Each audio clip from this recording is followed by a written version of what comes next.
Olá pessoal, tudo bem?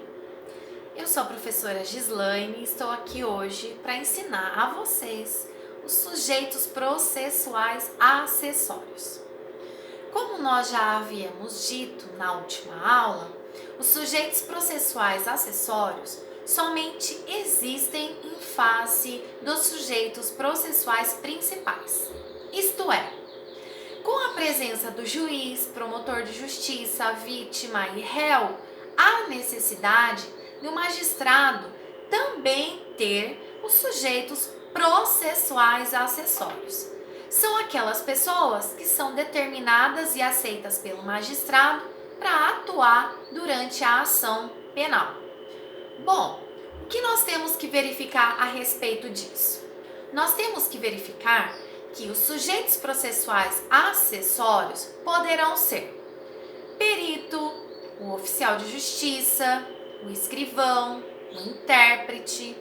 E por conta disso, acaba que nós temos que entender qual a função de cada um desses sujeitos processuais acessórios dentro de uma ação penal.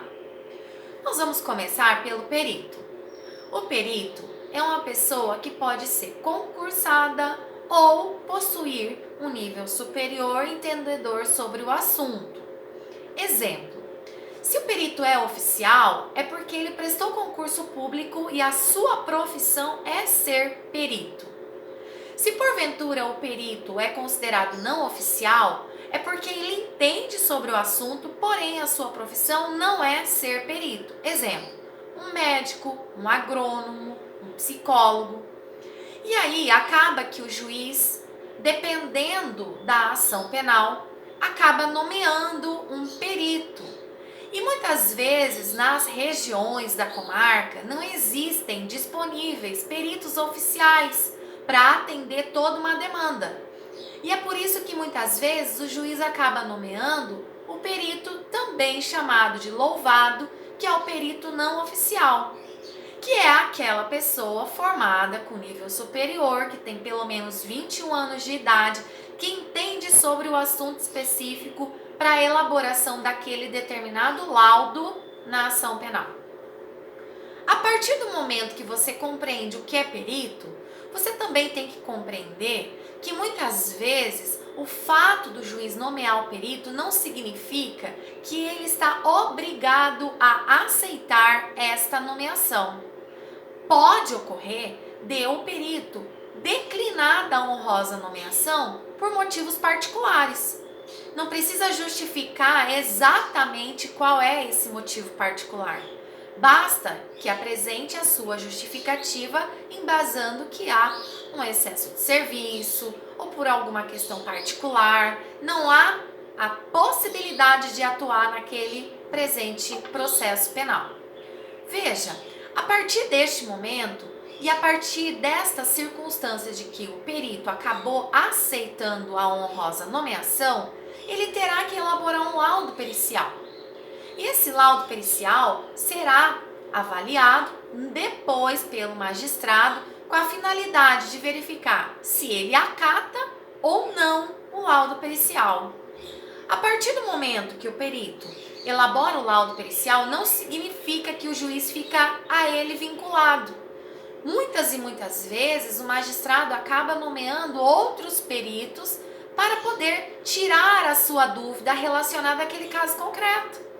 Então, pode acontecer de numa só ação penal o juiz acabar nomeando mais de um perito. Por quê? A partir do momento que o juiz tem dúvida relacionada àquele laudo, pode acontecer do juiz nomear outro, ou aquele mesmo para complementar aquele tipo de laudo pericial. Agora, nós vamos passar ao caso dos oficiais de justiça. Os oficiais de justiça são aquelas pessoas que também são consideradas sujeitos processuais acessórios, que têm como finalidade o cumprimento de mandados expedidos pelo juiz. Os oficiais de justiça, dependendo do estado, são oficiais de justiça de carreira ou técnicos nomeados para executarem a função de oficial de justiça.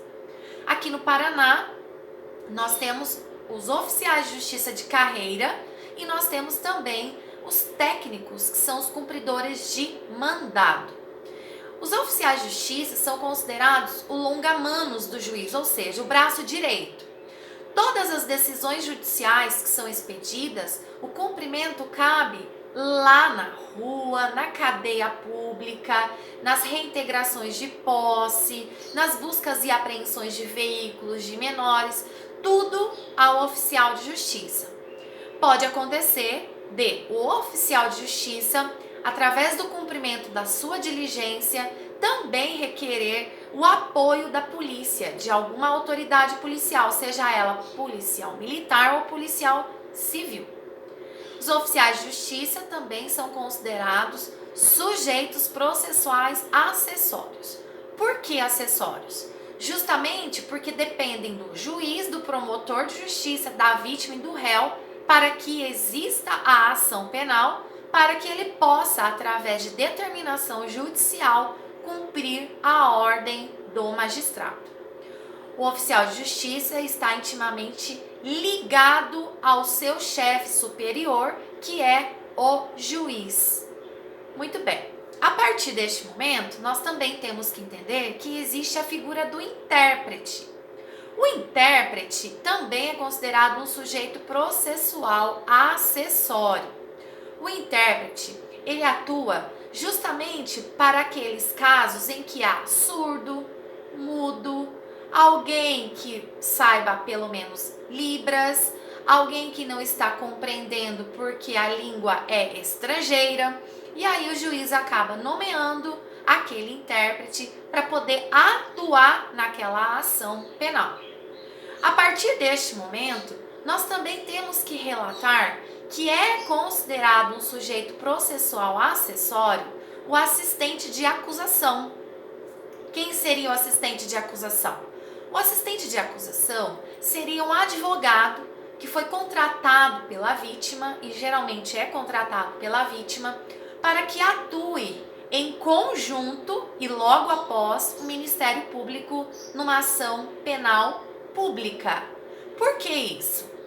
Muitas vezes a vítima tem a ideia de que o advogado, estando ao encalço, em diligências, atua de uma forma que complementa os pareceres ministeriais. Então, muitas vezes, a vítima acaba contratando um advogado para que atue ao lado do Ministério Público. Isso se chama assistente de acusação. Um detalhe importante é que o assistente de acusação tem que ser aceito pelo juiz para que possa atuar naquela ação penal. Bom, pessoal, hoje apresentei para vocês os chamados sujeitos processuais acessórios. Espero que gostem e estou à disposição. Bons estudos, fiquem com Deus e beijos!